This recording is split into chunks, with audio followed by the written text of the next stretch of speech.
welcome to Modification Monthly. It's like a little mini series that I'll be doing, just keeping you up to date on the modifications that I do to my bike, whether they're worth doing, whether they're not. First off, just a quick walk around and talk about my bike. This is a BMW S1000RR. It's the Sport Edition, so it comes with heated grips, cruise control, down blipper, upshifter. Obviously it's got the racing seat at the back with the lack of the pillion pegs. Yeah, there's a few little extras on it that you don't get on the non-sport edition. Obviously 2015, so it is the current generation S1000 until the generation 4 comes out later on this year, and I'm very happy with it. Had it not long, since last year. Great purchase, low mileage, one owner previously, so yeah, could not be happier with it. As far as modifications go, obviously I've got the mirror finished front screen. Couldn't find any mainstream manufacturer that would actually make that type of design, so I've actually gone and bought a cheap Chinese one, which I don't think is really that bad. The fitment was really good. It's going to get chipped and things like that anyway, so I don't really want to go spending £100 on a new screen all the time. So yeah, I bought this, really happy with it. As I said, fitment's good, looks the part, exactly what I wanted, and if I do get a few chips in it, it only cost me 20-30 quid to replace it, so not the end of the world. Existing modifications that I've got, obviously I mentioned the screen. I've got these really nice Evotech levers. They're stubbies, so they're half the length of your normal lever. Gives you good leverage and gives me a good feel. Really enjoy riding with them. Also got the Evotech crash protectors. Obviously if I do ever drop my bike, then it's good to know they're there to give me some sort of protection. Other modifications, well, not a great deal more.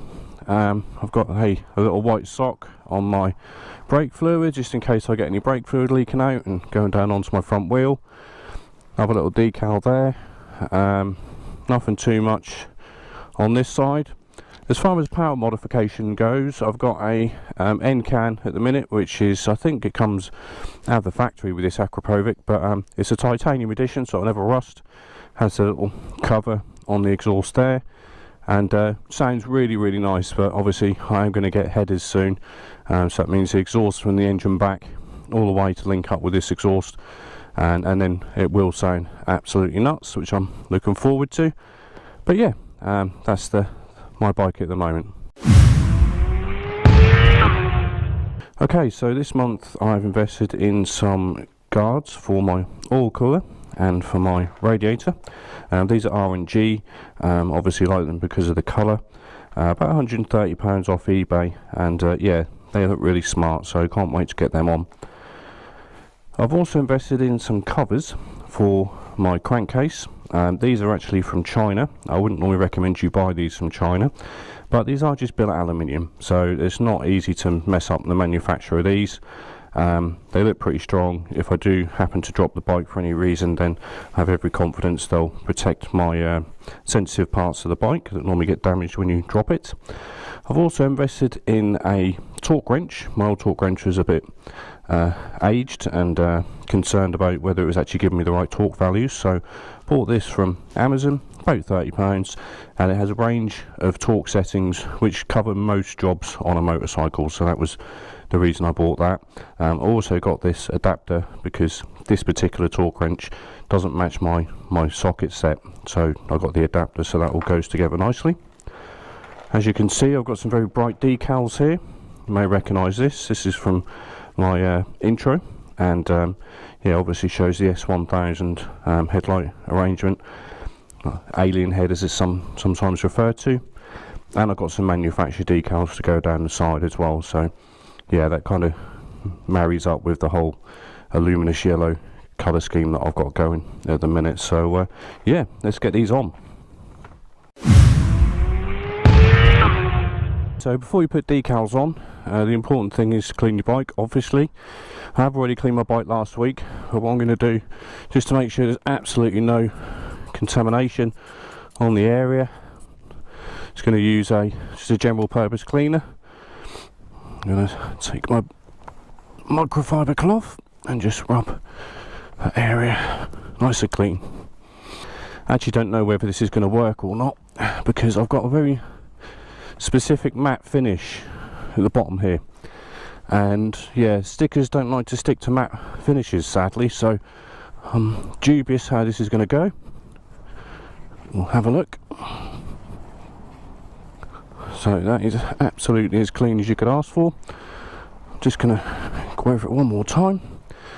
The other thing is obviously make sure the surface is nice and dry. Stickers will not stick to damp surfaces, and to be honest, the temperatures today as well, I think it's about 8 degrees. Yeah, it may make sticking these on difficult, but we'll see. So I know where I'm going on that edge like that. Get the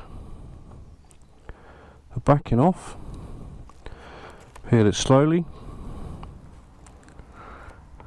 and I've already noticed here that the backing is kind of stuck to the back of that decal, so I'll basically go the other end now and try and work with that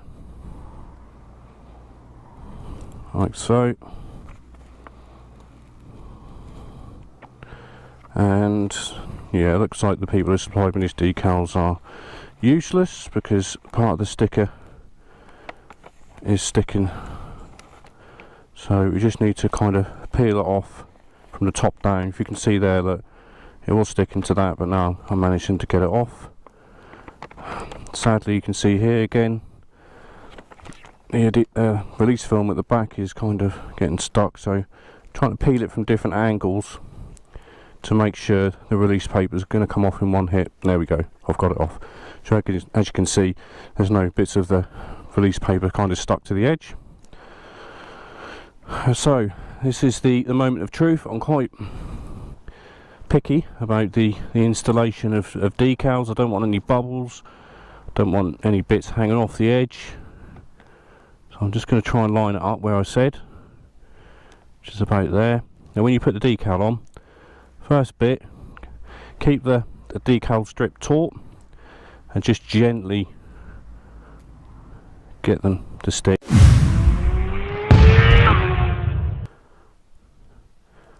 Nothing too challenging at the minute. As I said, when you've got real contours of the bike, these can be an absolute sod. Now you can see I've got a ridge on the fairing there, so start at the bottom like that, pushing out any air, and just follow the contour around like so. Obviously I've done this a hell of a lot of times, done it to my girlfriend's bike, and kind of got the knack. Although if I do get an air bubble, I'm probably not going to be able to sleep tonight. So yeah, that has not gone well. You can see it's creased, so just pull the film back a bit and then go back at it again, this time being a bit firmer.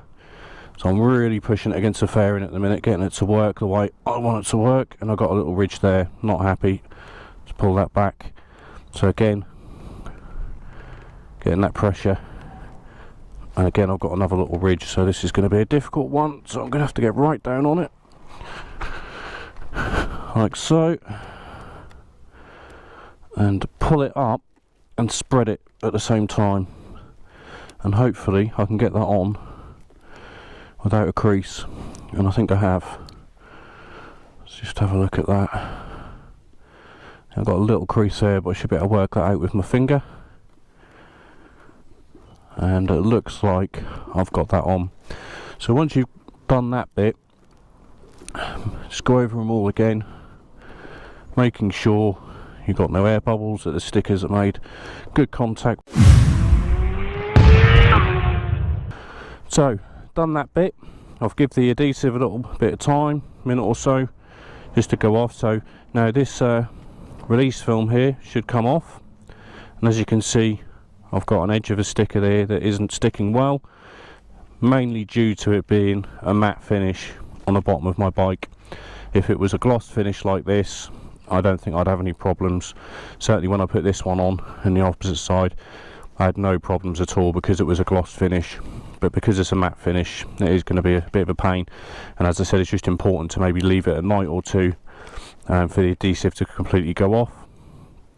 So when you peel off the release film, I want to kind of keep the release film taut at all times. It isn't the end of the world if your sticker does start to lift. So you can hold it back. See, the Akrapovic one's just giving me a bit of a headache. It is lifting. But when you lift this film off, don't pull it that way, put it completely straight and level to the bodywork. And there we go. They are on. It's important you leave it for a day or two just to let the adhesive on the back of these stickers go off. You can obviously inspect the decals when they're going off, and if you do have any adhesive problems, just go back and push them on like this with a cloth. Just get a nice contact with the bodywork, and there we go. Right, so let's have a look at these guards. I have no idea how to put them on. By the looks of it, they are applied with Jubilee clips, which is a bit disappointing. I thought you might have to, you know, undo a couple of screws and screw them in place.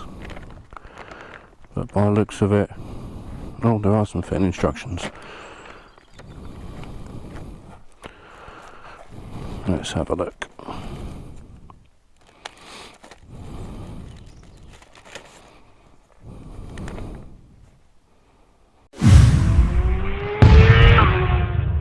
So, much to my annoyance, after looking at the instruction manual for the guards, basically all the fairings had to come off yesterday. So I spent most of the day taking the fairings off, trying to get the guards into the right position and use the cable ties to secure them in place. Yeah, it probably took me about 2 to 3 hours. Lost the light of the day, lost the battery in the GoPro. So yeah, difficult one. Probably wouldn't recommend it because it was such a nightmare, but we've got them in, so let's have a look. There they are. They look pretty smart. Probably would prefer them to be a darker blue, but you know, still looks pretty good. The headache of putting them in, obviously the fairings coming off, but the bottom cable tie to the radiator guard, you had to get in between the oil cooler and the radiator, and there was just no room to get that in at all. So it was a lot of fiddling. Took me probably about half hour to get that cable tie in place, and was an absolute nightmare. But basically, if you're going to install these and you want to do it properly, as I said, all the fairings need to come off. So all these bolts on the side of the fairing, you know, take them out. There's ones underneath here, take them out as well, and you'll find that the fairings all just drop off. This particular fairing here as well, you undo these 2 bolts, and there's loads of clips in behind, and you just obviously pull the fairing off. In behind this fairing, there is a water bottle. Basically, once you take this fairing off, you'll see it, and you just need to undo the 2 bolts and then lift it off as mounting, and then you should be able to get in there.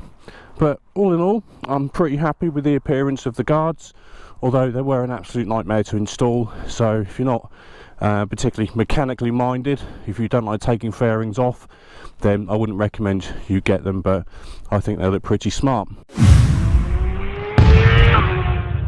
So the guards for the crankcase, as you can see, got them on yesterday.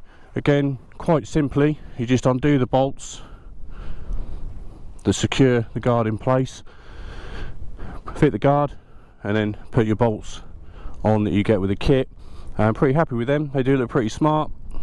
Fitment is perfect. So, you know, if you are buying cheaper components from China, probably never invest in anything that's got any electrics or has got any type of mechanical component to it. If it's just a billet aluminium cover, you can't really go wrong. So there we are. That's the first modification monthly complete. Hope you found it of enjoyment. Please like and subscribe. You've been listening to Lem Redlines, and I'll see you on the next one.